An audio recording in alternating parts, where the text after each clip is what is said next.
नमस्कार विद्यार्थी मित्रांनो, मी रवींद्र हरबळे. महत्त्वाची प्रमेयामध्ये प्रमेय आज आपण पाहणार.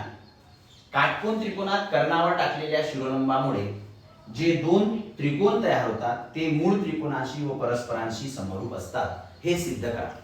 अशा प्रकारचं प्रमेय परीक्षेत आल्यानंतर याचं पक्ष, याचं साध्य आणि सिद्धता, याची आकृती हे आज आपण पाहणार.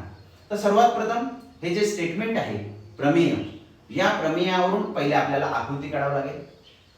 काटकोन त्रिकोणात म्हणजे सर्वात प्रथम आपल्याला एक काटकोन त्रिकोण काढावा लागेल. काटकोन त्रिकोणात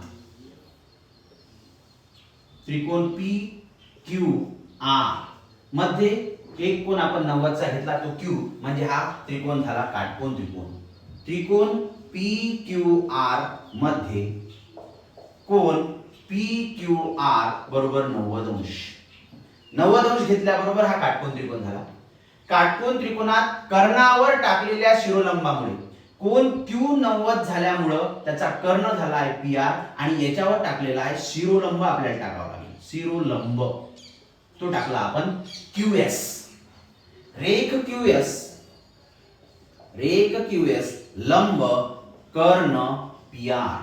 पा काटकोन त्रिकोणात कर्णावर टाकलेल्या शिरोलंबामुळे जे दोन त्रिकोण तयार होतात, पा हा पहिला त्रिकोण, हा दुसरा त्रिकोण, हे दोन त्रिकोण मूळ त्रिकोणाशी व परस्पराशी समरूप असतात हे सिद्ध करा. म्हणजे यातलं पक्ष हेच आहे की त्रिकोण पी क्यू आर हा काटकोन त्रिकोण आहे आणि त्या कर्णावर आपण शिरोलंब टाकलेला आहे. हे या त्रिकोणाचं पक्ष आहे, या प्रमेयाचं पक्ष आहे. आणि याचं साध्य आहे तयार झालेले दोन त्रिकोण. पहिला त्रिकोण P S R, P S Q, त्रिकोण पी एस क्यू समरूप आहे मूळ त्रिकोणाशी पी क्यू आर शी. त्रिकोण पी क्यू आर शी तयार होणारे हे दोन्ही त्रिकोण, हा पहिला आणि हा दुसरा. पहिला त्रिकोण पी एस क्यू हा मूळ त्रिकोणाशी म्हणजे पी क्यू आर शी समरूप आहे, हे पहिलं साध्य. दुसरा त्रिकोण क्यू एस आर, त्रिकोण क्यू एस आर हा सुद्धा समरूप आहे मूळ त्रिकोणाशी. आणि यातलं तिसरं साध्य तयार झालेले हे दोन्ही त्रिकोण परस्पराशी सुद्धा समरूप आहेत म्हणजे त्रिकोण P S R, P S Q, P S Q समरूप त्रिकोण क्यू एस आर. म्हणजे या प्रमेयामध्ये तीन साध्य आहेत. पहिला त्रिकोण मूळ त्रिकोणाशी समरूप दाखवणे, दुसरा त्रिकोण मूळ त्रिकोणाशी समरूप दाखवणे आणि ते परस्पराशी समरूप दाखवणे, हे आपलं या प्रमेयाचं साध्य आहे. सर्वात प्रथम प्रमेयावर आधारित आपण आकृती काढली, त्यानंतर पक्ष लिहिलं. दिलेला त्रिकोण काटकोन त्रिकोण आहे आणि त्याच्या कर्णावर आपण शिरोलंब टाकला आणि त्यानंतर आपलं जे स्टेटमेंटशी तयार होणारं साध्य आपण तयार केलं. ते तयार होणारे त्रिकोण मूळ त्रिकोणाशी व परस्पराशी समरूप असतात. हे साध्य आणण्यासाठी आता आपल्याला करावं लागणार सिद्धता. हे सिद्धता यापूर्वी आपण त्रिकोण शिकत असताना त्रिकोणाच्या समरूपतेच्या कसोट्या शिकलोय. तर समरूपतेच्या कसोट्या विचारात घेऊन सुरुवातीची पहिली जोडी आपण घेऊ. त्रिकोण पी एस क्यू व त्रिकोण पी क्यू आर मध्ये पहा, त्रिकोण पी एस क्यू व पी क्यू आर मध्ये पी कोण सामायिक आहे, तर कोण S P Q, S P Q व कोण क्यू पी आर हे दोन एकरूप आहेत.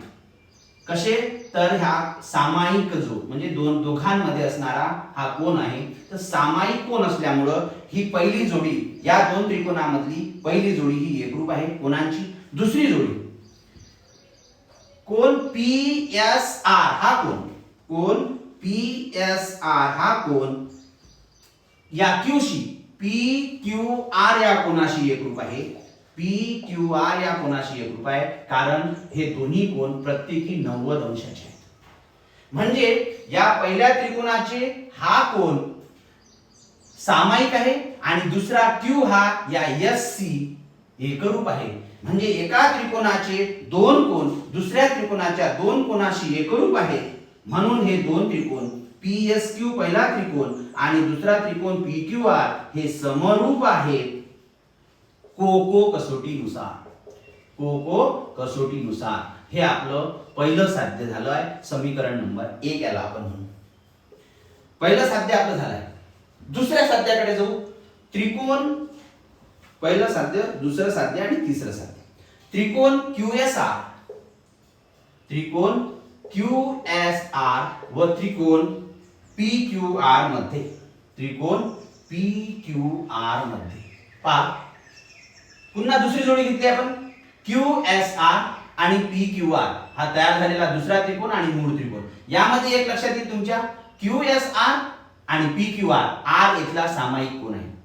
म्हणजे कोण QRS एकरूप कोण, QRS एकरूप कोण PRQ, PRQ आणि याचं पुन्हा कारण आहे सामायिक कोण, सामायिक कोण. तसंच QSR या त्रिकोणातला S कोण 90 अंशाचा आहे आणि या PQR त्रिकोणामधला Q कोण 90 अंशाचा आहे. म्हणजे QSR एकरूप कोण PQR पुन्हा कारण आहे दोघेही हे 90 अंशाचे आहे, प्रत्येकी 90.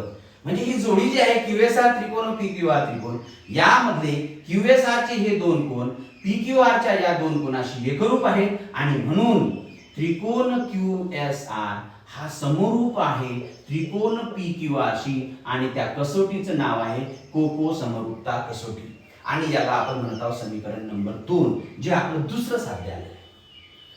पहिलं साध्य इथे पूर्ण झालं, दुसरं साध्य इथे पूर्ण झालं आणि आता आपण याला समीकरण 1 म्हटलं, याला आपण समीकरण 2 म्हटलं. समीकरण 1 आहे PSQ त्रिकोण PQR शी समरूप आहे आणि तोच दुसरा QSR हा पुन्हा PQR शी समरूप आहे.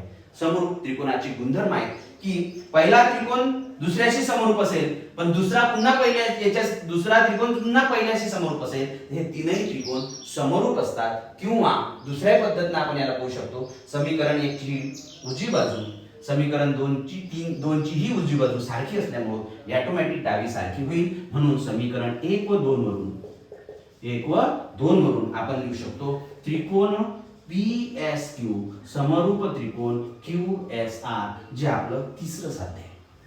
तर पहा अशा प्रकारे काटकोन त्रिकोणात कर्णावर टाकलेल्या शिरोलंबामुळे जे दोन त्रिकोण तयार होतात ते मूळ त्रिकोणाशी व परस्पराशी कसे समरूप होतात हे आपण आकृती, पक्ष, साध्य आणि सिद्धतेसह पाहिलं. पुन्हा एकदा मला आठवण करून द्यायची आहे की जेव्हा अशा प्रकारचं प्रमेय परीक्षेमध्ये येते तेव्हा आकृती तिथे फारच महत्त्वाची असते. धन्यवाद.